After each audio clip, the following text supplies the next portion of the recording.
In En 1833, 1833, Joseph Smith, le prophète, a reçu une révélation réprimandant fortement plusieurs dirigeants d'Église pour qu'ils mettent leur famille en ordre.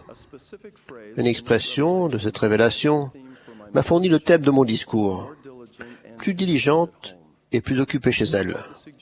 Je vais suggérer 3 moyens pour que chacun de nous devienne plus diligent et plus occupé chez lui. Je vous demande d'écouter tant avec votre cœur qu'avec vos oreilles. Et je prie pour que l'Esprit du Seigneur soit avec nous tous.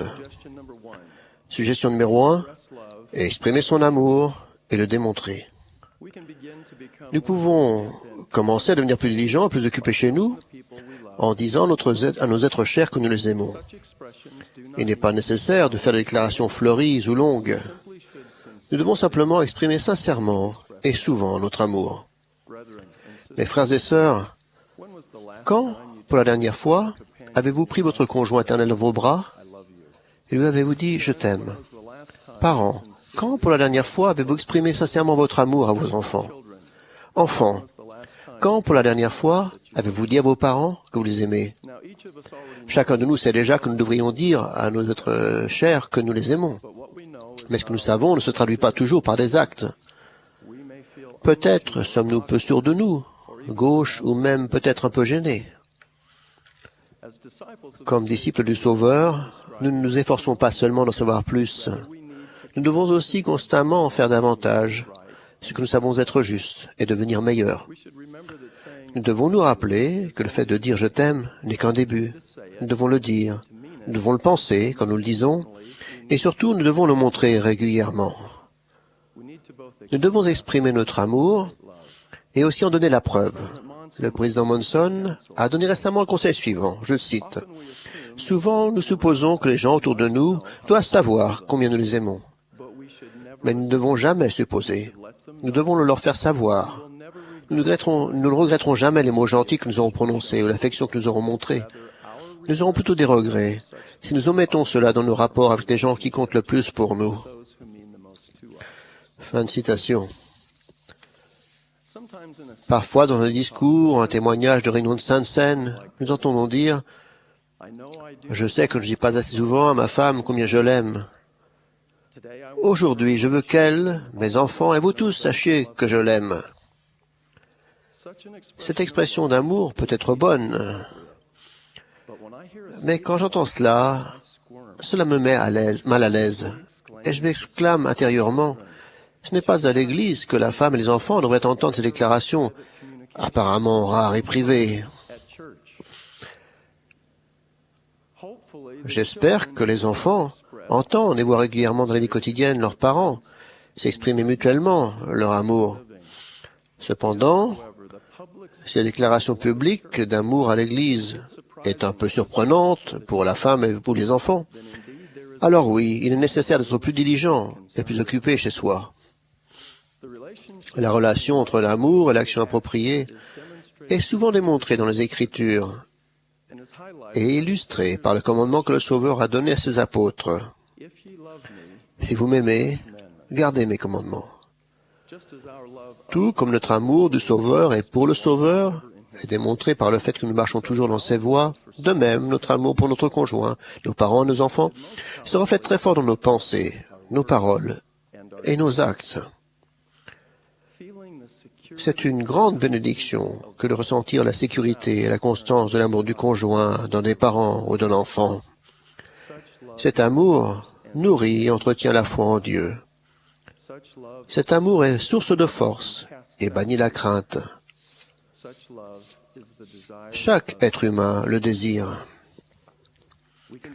Nous pouvons devenir plus diligents et plus occupés chez nous en exprimant notre amour et en le montrant de manière cohérente.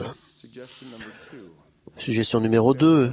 Rendre témoignage et vivre en conséquence. Nous pouvons aussi devenir plus diligents et plus occupés chez nous en rendant témoignage aux personnes que nous aimons des choses que nous savons être vraies par le témoignage du Saint-Esprit. Il n'est pas nécessaire de rendre des témoignages longs ou éloquents. Elle est inutile d'attendre le premier dimanche du mois pour témoigner de choses qui sont vraies. Au sein de notre foyer, nous pouvons et devons rendre un témoignage pur de la nature divine et de la réalité du Père et du Fils, du grand plan du bonheur et du rétablissement. Mes frères et sœurs, quand, pour la dernière fois, avez-vous rendu témoignage à votre conjoint éternel? Parents, quand, pour la dernière fois, avez-vous déclaré à vos enfants votre témoignage des choses que vous savez être vraies? Et vous, enfants, quand, pour la dernière fois, avez-vous rendu témoignage à vos parents et à votre famille? Chacun d'entre nous sait déjà que nous devrions témoigner aux gens que nous aimons le plus. Mais ce que nous savons ne se traduit pas toujours dans nos actes. Peut-être sommes-nous peu sûrs de nous, gauches, ou même peut-être un peu gênés. En tant que disciples du Sauveur, nous ne nous efforçons pas seulement d'en savoir plus. Nous devons aussi faire constamment davantage ce que nous savons être juste et devenir meilleurs. Nous devons nous rappeler que le fait de rendre un témoignage sincère n'est qu'un début. Nous devons rendre témoignage. Nous devons être sincères quand nous le faisons. Et surtout, la façon dont nous nous comportons doit être cohérente avec notre témoignage. Nous devons à la fois déclarer et vivre notre témoignage. La relation qui existe entre le témoignage et un bon comportement est soulignée dans les instructions que le Sauveur a données au sein de Kirtland. Je voudrais que vous fassiez en toute sainteté de cœur ce dont l'Esprit vous témoigne. Notre témoignage de la vérité de l'Évangile doit se refléter dans nos paroles et nos actions. Et c'est dans notre foyer que nos témoignages sont déclarés et appliqués avec le plus de force. Conjoints, parents et enfants doivent s'efforcer de vaincre toute hésitation, toute réticence, toute gêne pour rendre témoignage. Nous devons créer et rechercher des occasions de témoigner des vérités de l'Évangile et les appliquer. Un témoignage est ce que nous savons être vrai dans notre esprit, dans notre cœur, par le témoignage du Saint-Esprit. Lorsque nous déclarons la vérité, au lieu d'exhorter, ou simplement de faire part d'expériences intéressantes, nous invitons le Saint-Esprit à confirmer la véracité de nos paroles.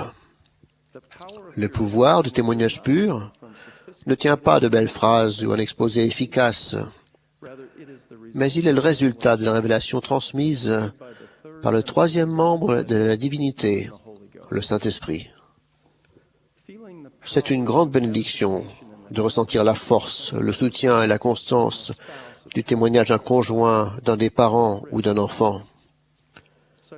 Un tel témoignage fortifie la foi et donne une direction dans la vie. Il est source de lumière dans un monde où croissent les ténèbres. Il apporte une perspective éternelle et une paix durable. Nous pouvons devenir plus diligents et plus occupés chez nous en exprimant notre amour et notre témoignage, en le montrant de manière cohérente. Suggestion numéro 3, être cohérent. Pendant l'enfance et l'adolescence de nos fils, notre famille faisait ce que vous avez fait et ce que vous faites maintenant. Nous faisions régulièrement la prière et la lecture des Écritures en famille, ainsi que la soirée familiale. Je sais que ce que je vais vous décrire ne s'est jamais produit chez vous, mais cela est arrivé chez nous.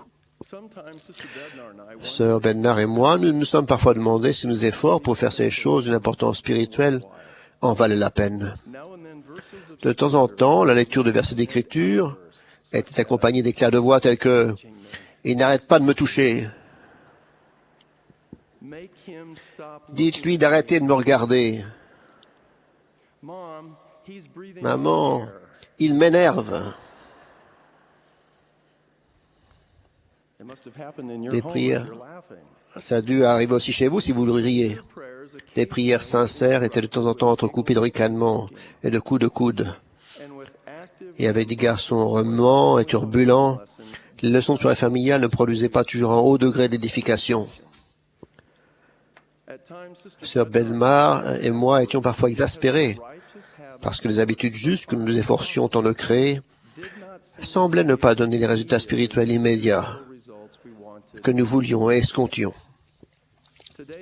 Aujourd'hui, si vous demandiez à nos fils adultes ce qu'ils se rappellent de la prière en famille, de la lecture des Écritures en famille, la soirée familiale, je crois savoir ce qu'ils répondraient. Ils ne mentionneraient probablement pas une prière en particulier, ou un cas particulier d'étude des Écritures, ni une soirée familiale d'une importance exceptionnelle, comme ayant été l'étape essentielle dans le développement spirituel. Ce qu'ils diraient se rappeler, c'est que notre famille était cohérente. Sœur Bednar et moi pensions qu'aider nos fils à comprendre le contenu d'une leçon ou d'un passage d'écriture était le résultat suprême. Mais on n'obtient pas ce genre de résultat chaque fois que l'on étudie, prie ou apprend ensemble. La cohérence de notre intention et de nos efforts était peut-être la leçon la plus importante, leçon que nous n'apprécions pas pleinement alors. Dans mon bureau, j'ai un beau tableau représentant un champ de blé. Il est fait d'un nombre important de coups de pinceau. Chacun d'eux, à lui seul, étant ni très intéressant, ni très frappant. En fait, si l'on se met près du tableau, on ne voit qu'une masse de traînées de peinture jaune, dorée et brune, apparemment sans rapport avec le reste et sans intérêt. Mais si l'on s'éloigne progressivement du tableau, tous les coups de pinceau se font dans un magnifique paysage de champs de blé. Beaucoup de coups de pinceau ordinaires contribuent ensemble à produire un tableau captivant et beau.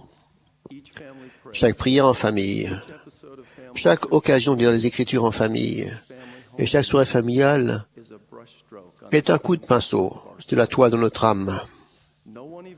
Il se peut qu'aucun événement ne soit très marquant ni très mémorable. Mais de même que les coups de pinceau de couleur jaune, dorée et brune se complètent et produisent un chef-d'œuvre impressionnant, de même, notre persévérance à faire des choses apparemment petites peut produire des résultats spirituels importants. C'est pourquoi ne vous lassez pas de bien faire, car vous posez les fondements d'une grande œuvre. Et c'est des petites choses que sort ce qui est grand. La cohérence et la persévérance sont nos principes clés lorsque nous posons les fondations d'une grande œuvre dans notre vie et lorsque nous devenons plus diligents et plus occupés chez nous. La cohérence au foyer est importante pour une autre raison. Beaucoup des remontrances les plus sévères du Sauveur s'adressaient aux hypocrites. Jésus a adressé à ses disciples cette mise en garde contre les scribes et les pharisiens. N'agissez pas selon leurs œuvres, car ils disent, elles ne font pas. Cette forte exhortation porte à réfléchir, étant donné le conseil d'exprimer son amour et de le montrer, de rendre témoignage et de l'appliquer et d'être cohérent. Si nous sommes hypocrites, cela se voit immédiatement. Et c'est ce qui cause la destruction la plus grande dans notre foyer. Et les enfants sont souvent les plus prompts à le reconnaître.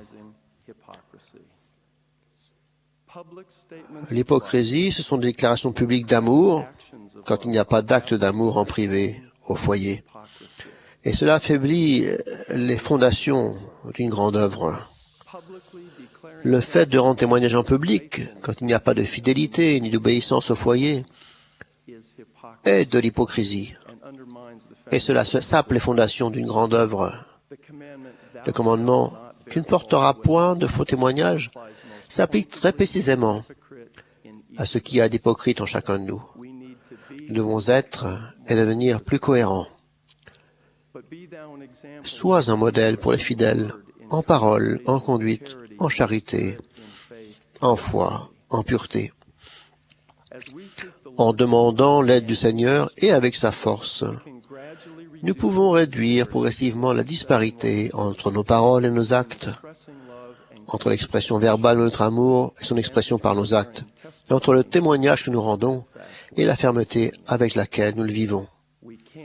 Nous pouvons devenir plus diligents et plus occupés chez nous, si nous sommes plus fidèles à apprendre, à appliquer, à aimer l'Évangile rétabli de Jésus-Christ. Le mariage entre un homme et une femme est ordonné de Dieu, est essentiel au plan éternel de Dieu pour le salut de ses enfants. Pour ces raisons et pour d'autres d'une importance éternelle, Nous devons être plus diligents et plus occupés chez nous. Puis chaque conjoint, chaque enfant et chaque parent avoir la bénédiction d'exprimer son amour et d'en recevoir, de rendre un fort témoignage, et d'être édifié par ce même genre de témoignage, et de devenir plus cohérent dans les petites choses, apparemment sans importance, mais qui en ont tant. Dans ces efforts importants, nous ne serons pas seuls. Notre Père Céleste et son Fils bien-aimé vivent. Ils nous aiment et connaissent notre situation et nous aideront à devenir plus diligents et plus occupés chez nous. Je témoigne de ces vérités au nom sacré de Jésus-Christ. Amen.